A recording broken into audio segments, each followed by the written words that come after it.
Kami percaya Tuhan bahwa janji-Mu ya dan amin buat setiap hidup kami. Mari Bapak Ibu Saudara yang terkasih dalam kasih Tuhan, datang dan nikmati hadirat Tuhan. Dan Dia Allah yang dapat kita percaya. Oh haleluya Yesus. Setiap janji-Mu Tuhan ku simpan dalam lubuk hatiku.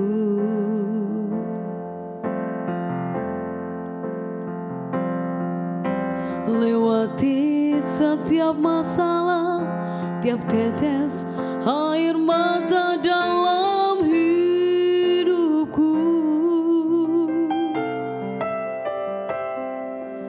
Janji-Mu menopang hidupku, kasih-Mu menuntun langkahku dalam setiap waktu. Penolongku yang aku percaya. Amin ya Tuhan. Setiap janji-Mu Tuhan ku simpan dalam lubuk hatiku.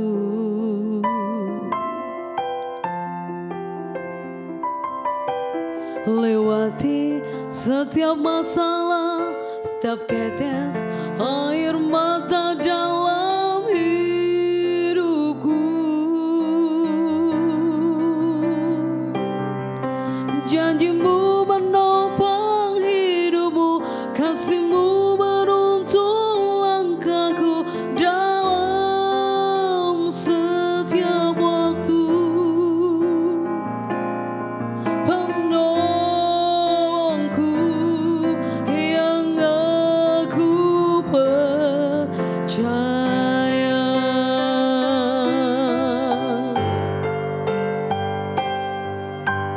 Terima kasih buat kasih setiamu.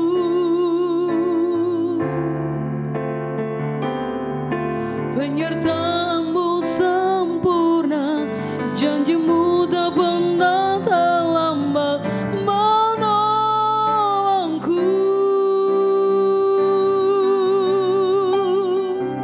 Terima kasih, ku berterima kasih buat kasih setiamu di dalam hidupku. Terima kasih, oh. Terima kasih buat kasih setiamu ya Tuhan. Penyertaan-Mu sempurna, janji-Mu tak pernah terlambat menolongku.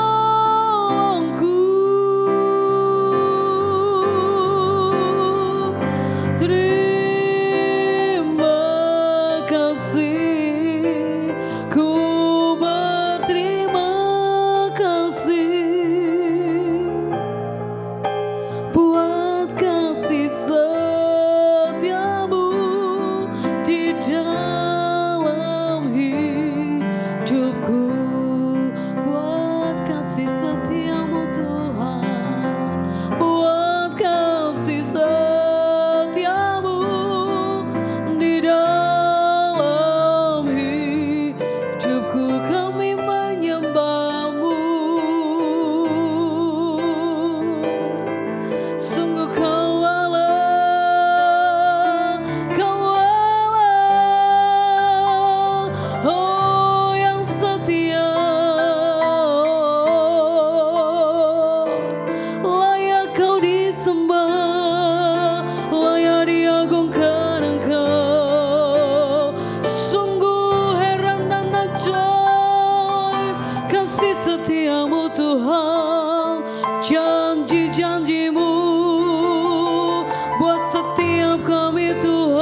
Terima kasih Yesus. Haleluya.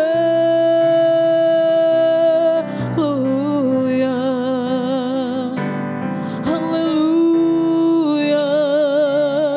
Oh, syukur kami naikkan. Haleluya. Syakarala bayara bayara basekarara di. Oh, terima kasih buat kasih setiamu.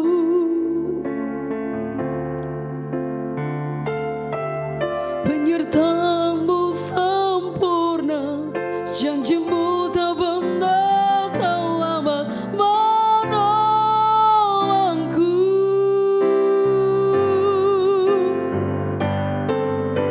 Terima kasih, ku berterima kasih buat kasih setiamu di dalam hidupku. Ya Tuhan, sungguh kami berterima kasih Tuhan, bahwa Engkau Allah yang tidak pernah meninggalkan kami, bahwa Engkau Allah yang mengasihi kami Tuhan. Dan kami percaya bahwa Engkau senantiasa menolong kami tepat pada waktunya. Terima kasih Tuhan. Kami berdoa buat firman-Mu yang mau disampaikan. Kiranya firman-Mu menjadi kekuatan dan rema yang baru buat setiap hidup kami. Memberkati hamba-Mu dan kami siap mendengarkan. Hanya di dalam dan demi nama Tuhan Yesus Kristus kami berdoa. Haleluya. Amin. Shalom dan saya ucapkan selamat pagi. Saya berharap pada pagi hari ini keadaan kita selalu ada dalam berkat dan juga rencana Tuhan. Dan pada pagi hari ini saya rindu untuk mengajak setiap kita semua untuk kita boleh belajar dari sebuah kata yang mana saya percaya dan juga saya setuju apabila kata ini adalah kata yang seringkali kita hindari. Sebuah kata yang seringkali juga membuat kita selalu berpikir-pikir dan juga kita selalu berharap agar kita tidak berjumpa dengan kata ini, yaitu kata yang akan saya bawakan adalah menunggu. Menunggu adalah sebuah kegiatan atau adalah sebuah proses yang seringkali kita temukan dalam kehidupan sehari-hari kita. Seringkali saat kita berkendara kita harus berhenti di lampu merah terlebih dahulu sekitar 30 ataupun sampai dengan 1 menit untuk kita boleh menunggu sampai lampu itu berubah menjadi hijau dan kita diizinkan untuk kembali berjalan. Nah, tetapi pada waktu itu atau waktu 30 ataupun 60 detik itu bisa terasa begitu lama ketika kita sedang berada dalam keadaan yang tergesa-gesa ataupun terburu-buru, atau mungkin kita sedang mengendarai dan kita sedang terlambat untuk menuju ke sebuah lokasi. Karena pada dasarnya setiap kita manusia tidak suka untuk menunggu. Untuk itu ada begitu banyak restoran cepat saji yang berada di luar sana. Ada juga pengiriman yang juga secara instan ataupun secara ekspres. Begitupun dengan laundry express yang tersebar di mana-mana. Begitu juga dalam kehidupan rohani kita. Seringkali kita selalu berharap ataupun kita selalu berpikir apabila setiap doa dan juga setiap pergumulan kita akan selalu mendapatkan jawaban secepat apapun dari Tuhan. Tetapi pada pagi hari ini saya ajak untuk setiap kita yang mana mungkin kita ada dalam fase menunggu hari-hari ini untuk kita boleh belajar dan juga merenungkan kebenaran firman Tuhan. Dan kita mau belajar dari sebuah perikop yang ada di dalam Alkitab, yaitu bacaan pada pagi hari ini saya ambil dari kitab Markus 5 ayat 21 sampai dengan 43.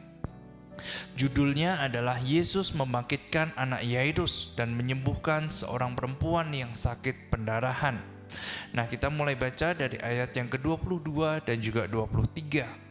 Datanglah seorang kepala rumah ibadat yang bernama Yairus. Ketika ia melihat Yesus, tersungkurlah ia di depan kakinya dan memohon dengan sangat kepadanya, "Anakku perempuan sedang sakit, hampir mati. Datanglah kiranya dan letakkanlah tanganmu di atasnya, supaya ia selamat dan tetap hidup." Kita tahu dari bacaan firman Tuhan di atas, apabila Yairus memiliki sebuah pekerjaan dan juga kedudukan, yaitu dikatakan sebagai kepala rumah ibadah. Jadi gampangnya atau sederhananya, Yairus adalah orang imam atau seorang pastor atau mungkin seorang pendeta pada saat itu, dan dia bertemu dengan Tuhan Yesus di tepi danau, dan dia tersungkur di kaki Tuhan Yesus meminta untuk Tuhan Yesus bisa ke rumahnya untuk bisa menyembuhkan seorang anak perempuannya yang dikatakan sedang sakit parah, bahkan hampir meninggal dunia. Lalu kita lanjut di ayat yang ke-24, dikatakan, "Lalu pergilah Yesus dengan orang itu. Orang banyak berbondong-bondong mengikuti dia dan berdesak-desakan di dekatnya." Nah, Bapak Ibu dan juga saudara sekalian, kita tahu apabila Tuhan Yesus pada akhirnya mengiyakan ajakan dari Yairus, dan pada akhirnya mereka pergi dari tepi danau menuju ke rumah Yairus untuk menyembuhkan anak perempuannya. Tetapi yang menarik adalah di sepanjang perjalanan dari tepi danau menuju ke rumah Yairus, ternyata ada sebuah interupsi atau ada sebuah gangguan. Kita tahu apabila tadi Yairus berharap apabila Tuhan Yesus bisa segera untuk datang dan juga sampai ke rumahnya untuk bisa menjamah dan juga menyembuhkan anaknya yang pada saat itu sedang sakit parah. Tetapi di tengah perjalanan justru ada interupsi, justru ada gangguan yang mengganggu perjalanan mereka. Dan macam interupsi atau gangguannya juga sangat menarik. Dikatakan di ayat yang ke-25 dan juga ke-26. Adalah di situ seorang perempuan yang sudah 12 tahun lamanya menderita pendarahan. Ia telah berulang-ulang diobati oleh berbagai tabib, sehingga telah dihabiskannya semua yang ada padanya. Namun sama sekali tidak ada faedahnya, malah sebaliknya keadaannya justru makin memburuk. Nah, interupsi yang terjadi, ternyata mereka bertemu dengan seorang perempuan yang sudah mengalami sakit pendarahan yang cukup lama, yaitu 12 tahun lamanya. Dan bahkan seluruh harta bendanya sudah habis semuanya dipakai untuk berobat. Tetapi bukannya keadaannya membaik, tetapi justru semakin parah sakitnya. Nah, Bapak Ibu dan juga saudara sekalian, pada pagi hari ini kita mau belajar ada dua hal yang bisa kita pelajari dari perikop ataupun kisah seorang Yairus dan juga seorang perempuan yang mengalami sakit pendarahan. Yang pertama, kita mau belajar apabila cara dan juga waktu Tuhan itu berbeda dengan yang kita miliki. Kita tahu apabila tadi ada dua pribadi yang ada di dalam perikop ini, yaitu Yairus dan juga seorang perempuan yang mengalami penyakit pendarahan. Dan kita juga tahu apabila yang pertama kali menemui Tuhan Yesus di tepi danau meminta pertolongan adalah Yairus. Kita juga tahu apabila Yairus adalah seorang kepala rumah ibadah dan juga anaknya sedang sakit di rumah, sakit parah, bahkan hampir meninggal dikatakan. Sedangkan yang satu lagi adalah seorang perempuan yang di tengah-tengah jalan baru bertemu dengan Tuhan Yesus. Dan juga sakitnya yaitu adalah sakit pendarahan selama 12 tahun, dan juga dia dikatakan sudah kehilangan semua harta bendanya. Tetapi kita tidak tahu apa pekerjaan dari perempuan itu atau apa yang menjadi kedudukannya. Kalau kita semua berpikir secara logika manusia, maka siapa terlebih dahulu yang kira-kira harusnya ditolong oleh Tuhan Yesus untuk disembuhkan? Anak Yairus yang sedang ada di rumah, yang sedang sakit parah, yang sedang yang bahkan sudah hampir meninggal, atau mungkin seorang perempuan yang mengalami pendarahan yang sudah cukup lama, 12 tahun lamanya. Tentu kita semua sepakat apabila anak Yairus yang seharusnya membutuhkan pertolongan ataupun kesembuhan ataupun mukjizat terlebih dahulu dari Tuhan. Karena kita tahu tadi juga Yairus yang pertama kali menemui Tuhan Yesus dan juga meminta pertolongan. Yairus juga adalah seorang kepala rumah ibadah dan juga ia harusnya didahulukan atau dia harusnya mendapatkan pertolongan terlebih dahulu. Tetapi kita belajar satu hal di pagi hari ini, apabila prioritas, urgensi, dan juga waktu Tuhan itu tidak terduga. Kita bisa baca bersama-sama dari ayat yang ke-27 dan juga ke-29.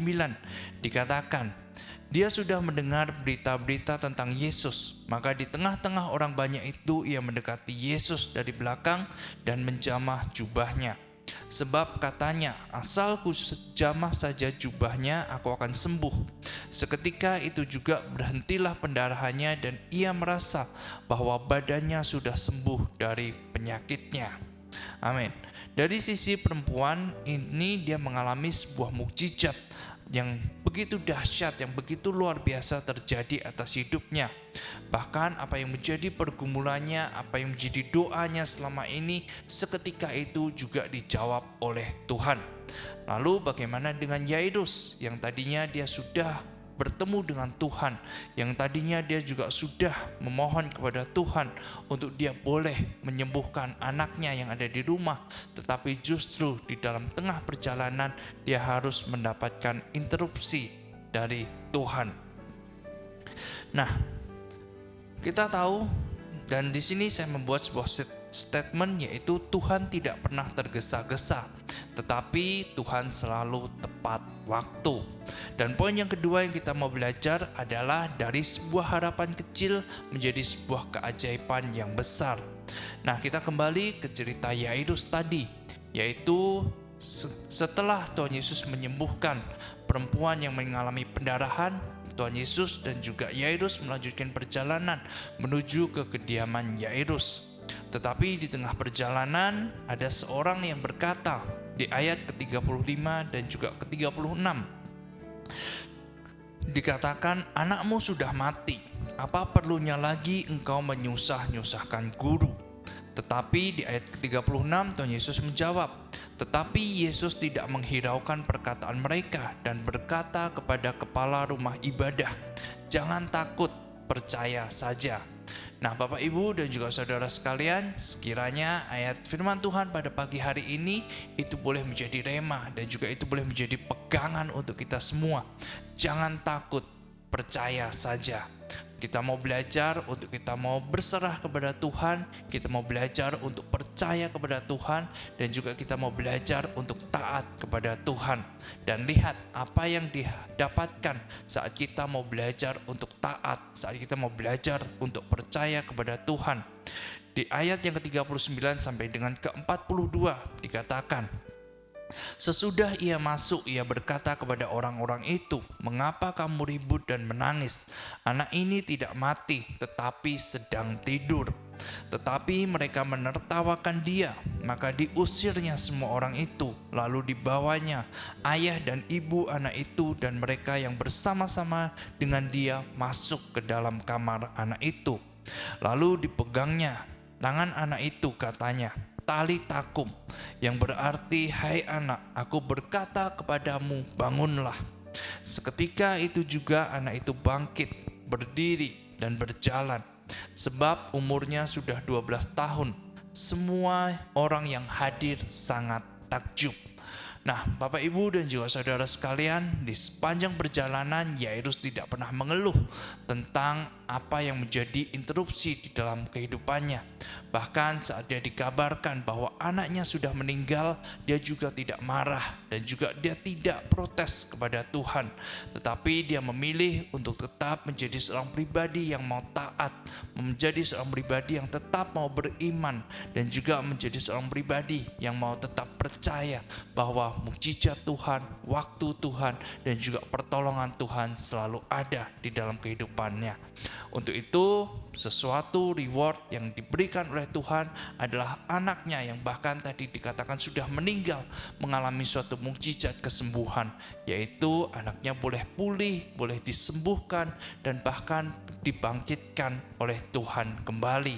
Dan juga kita mau belajar pada pagi hari ini, yaitu waktu Tuhan itu sangat berbeda dengan waktu kita. Apa yang kita pikirkan, apa yang sedang kita rencanakan hari-hari ini, mari untuk kita mau serahkan itu ke dalam tangan dan juga penyertaan Tuhan. Terima kasih dan selamat beraktivitas kembali. Tuhan Yesus memberkati.